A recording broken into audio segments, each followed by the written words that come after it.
Hello students, welcome you all once again in the class of English.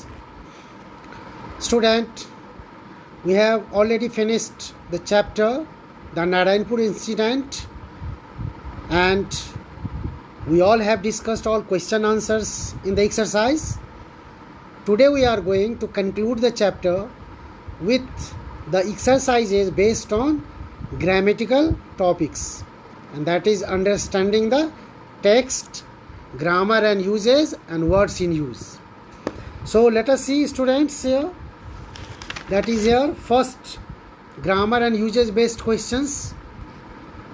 In exercise A you have been asked here to rearrange, that is in understanding the text here, to rearrange the sentences that is given on the basis of the story according to their proper sequence, means what happened first and what happened next and like that. So the first sentence that is given, they served a notice on the collector when they reached the gates. That is here, that will be number 3. According to the sequence, this sentence stands on third step only, and first is here that you can see in this slide, the last one. Manju and Babu had gone to watch the procession. That is what the first incident that took place according to the story, and so that will be in the first way. Second will be here in this slide, the college students were taking out a procession. That will be in second position. Third position will be here that I read the first one sentence. They served a notice on the collector when they reached the gates. After that, the fourth number will be here. After dinner, Suman came in with a boy who was carrying a cyclo-styling machine. That will be on the fourth position here, the sentences given about the story. And the fifth one will be Patil, the sub-inspector, came in to warn the family. Sixth one number will be Patil took away the machine. And the last one sequence will be the police had come to search the house. So this will be the series and serial order sequence of these sentences according to the story, what happened first and then the next and then the next. So you all will write this in your book according to the sequence I have arranged. Next one, that is next question, that is look at the highlighted parts of the sentences that is given. There are so many sentences, almost 6 sentences are given here. You can see in all these 6 sentences you have been given some highlighted words. You have to mark P if the group of words is a phrase, and mark C for clause if the group of words frames a clause. This is what to do in this exercise. So let us see the first sentence. The elderly man who runs this library is away for a month because his son has invited him for a visit. So here the words who runs this library, this group of word is a clause. It's a clause because there is a subject and a finite verb. There is a subject and verb, and that's why this will be a clause. Although this doesn't make its own complete sense, complete meaning.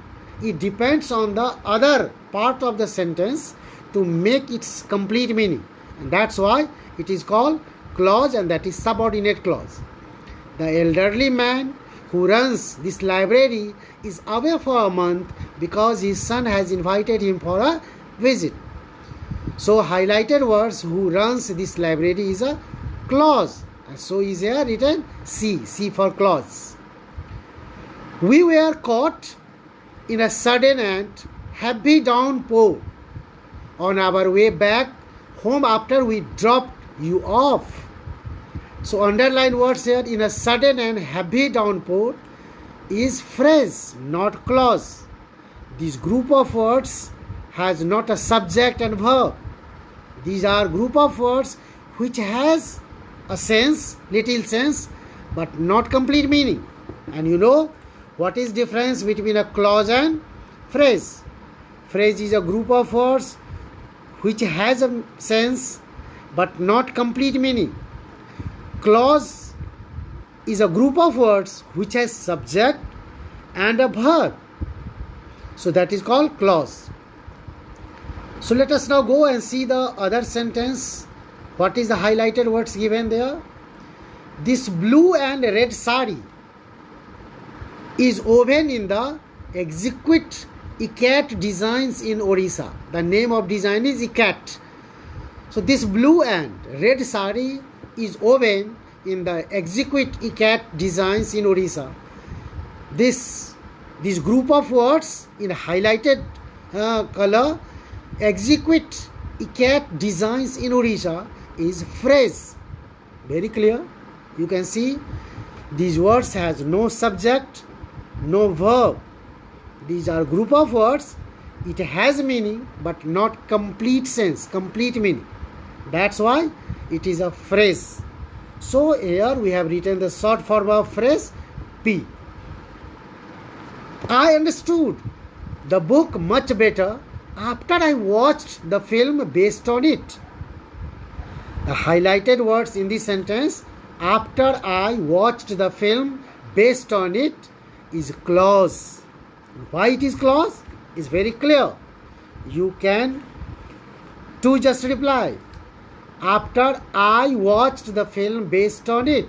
I is subject, watched is verb. This group of words has a subject and verb, and that's why this is a clause, not phrase. Although it is hot and humid, there is some relief from the sea breeze. Although it is hot and humid, this highlighted words here makes a clause because it has subject and a verb. Last one is here, usually talented and capable. She has risen quickly to a leadership role. Usually talented and capable. She has risen quickly to a leadership. So in this sentence, the highlighted word, usually talented and capable, is phrase. It has no subject, no verb. That's why this group of words make a phrase, not clause. So let us now move to next year part, that is other exercise. For each of these phrases, find a word, single word, in the text, means from your story, that has nearly the same meaning. Means you have to find the word from the book, from the story.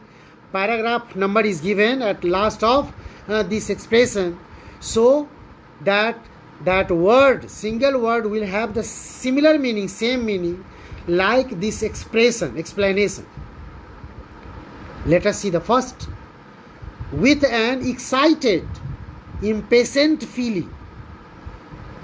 In paragraph 9, which word has the same meaning? With an excited or impatient feeling. That is eagerly. The word eagerly in para 9 has the similar meaning, same meaning. To a great degree. To a great degree in para 15. Which word will have the same sense, same meaning? To a great degree. Immensely means too much. Immensely, that means too much. A spoken or written statement that is clear and forceful. In para 17, that word is used. Which word is that? Declaration. That means a spoken or written statement that is clear and forceful.